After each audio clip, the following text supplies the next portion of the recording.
Hello, everyone. Ooh, uh, the fro is horrifying. Anyway, um, I promise you guys it'll get better. Um, I get my hair done this week, so it will get better. The videos will start being a whole lot better as I move forward. So please subscribe to my channel. This is the review for Bell Collective.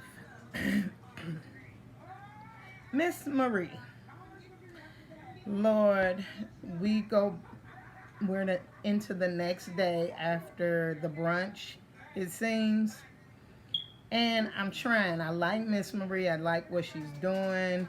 I know she's getting that money from that insurance companies. But Miss Marie, love, that ain't a good look with these issues with your kids, and now you making an issue with this woman about her hair at a brunch. That should have been a fight and argument at the salon. Like, period. That should not have happened at a brunch. So you going back telling your business partner, I'm the customer and I was the customer and she was disrespectful. That conversation had no place at a brunch, period. Um, Tambra, I hate to keep putting it like this, but you look so much like Carly Red, and it's horrifying. And I'm gonna need her to tone down some of this hair. Ooh, Lord, that's a lot of hair on one little body. She was discussing with Letitia about the brunch and not being able to host it, as well as she was also talking about Miss Tambra's birthday party, and she wanted to invite all of the ladies to the birthday party. And they discussed the brunch and all of the things. And Tambra asked her, "Well, did you introduce the restoration of the block?" And she told her, "No, I didn't even get a chance to.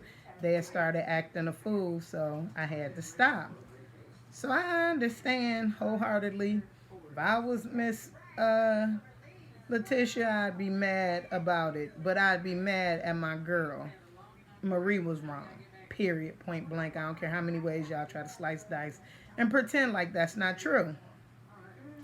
So that's that.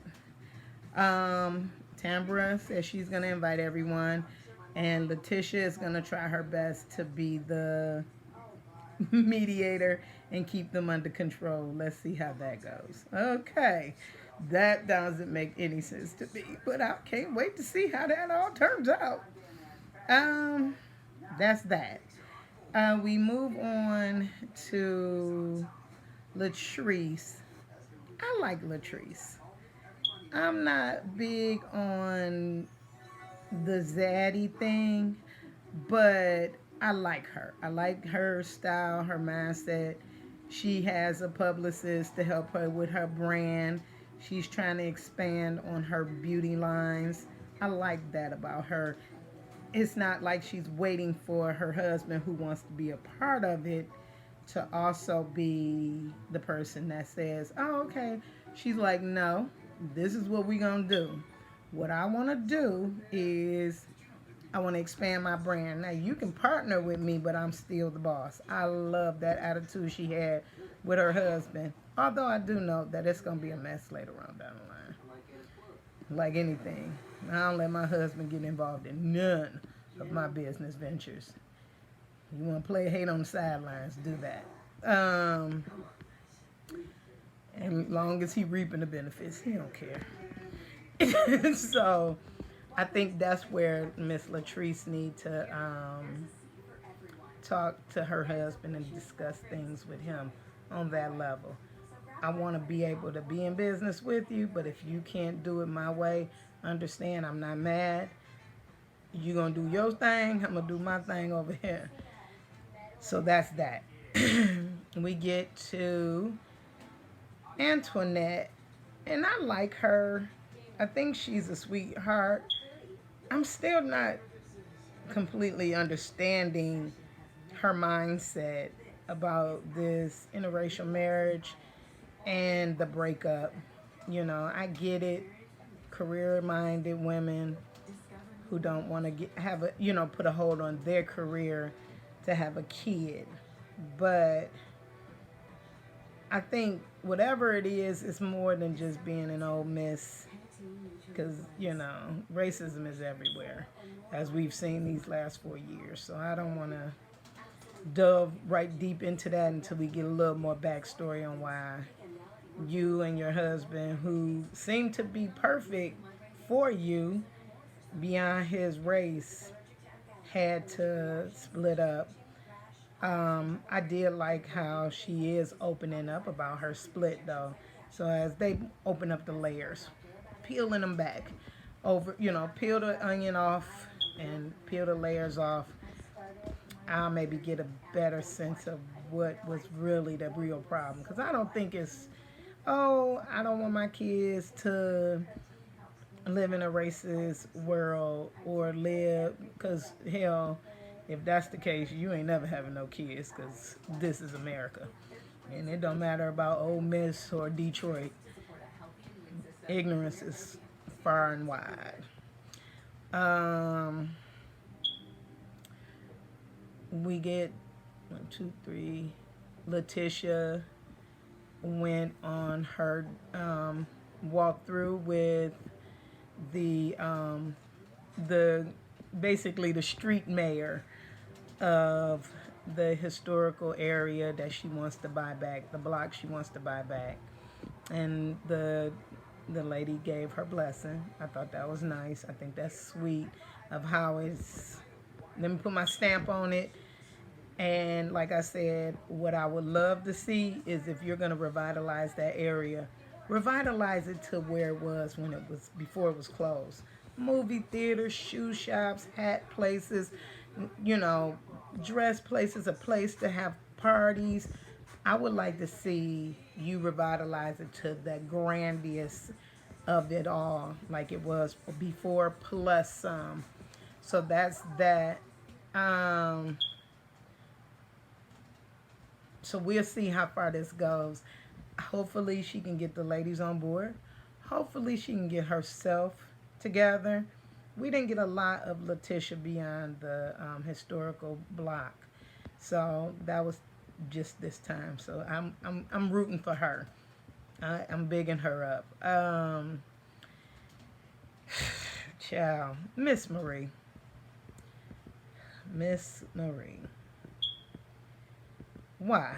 Why do you do this? You're complaining about these grandkids, your son that made 3 kids all within months of each other. You might want to tell him you need to get a nice little snippy to do that day.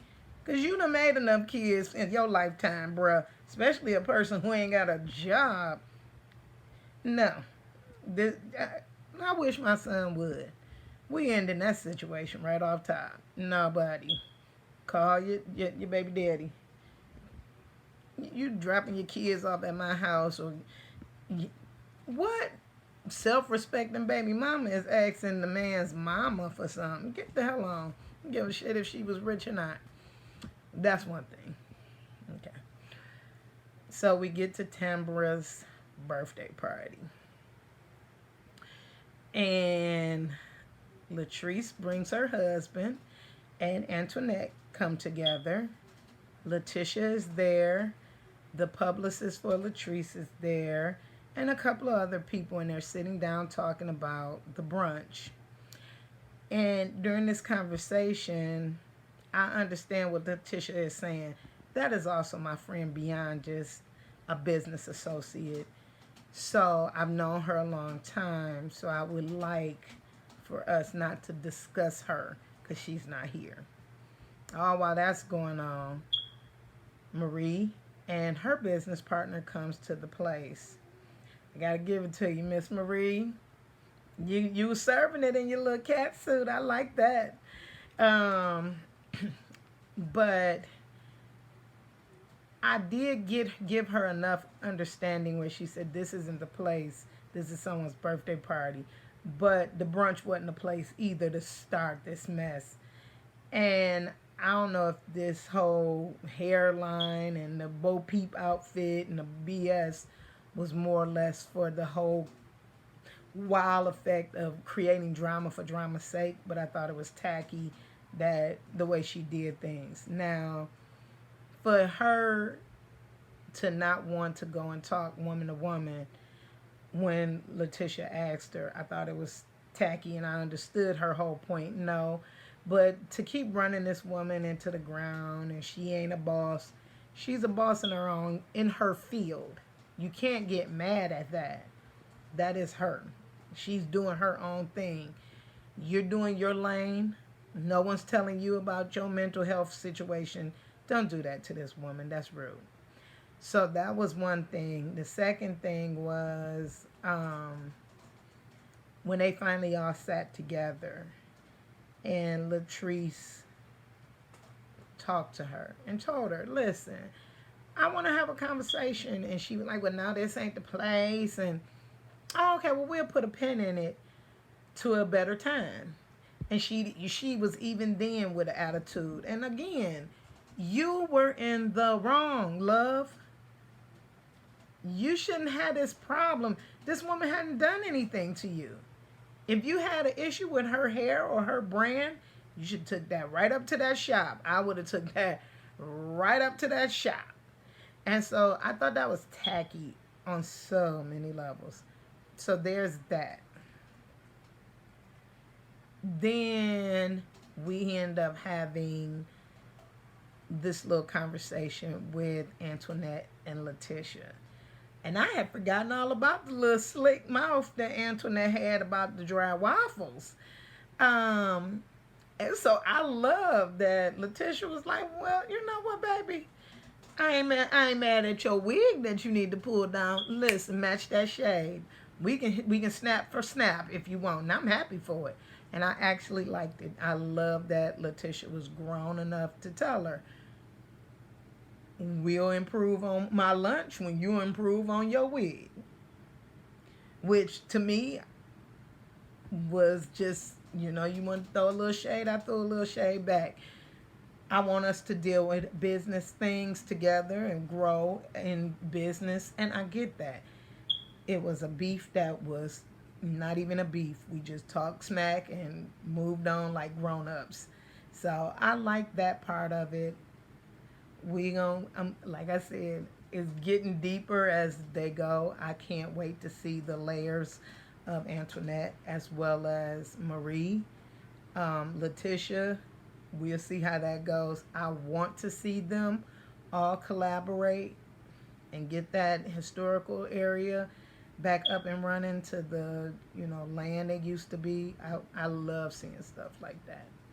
So that was Bell Collective, season 1, episode 3. Well, it was really actually episode 2. My bad. But they had a pre-showing. But episode 2. So please come follow and subscribe to me. Like, comment, subscribe. There'll be plenty of more content to come. Have a good night.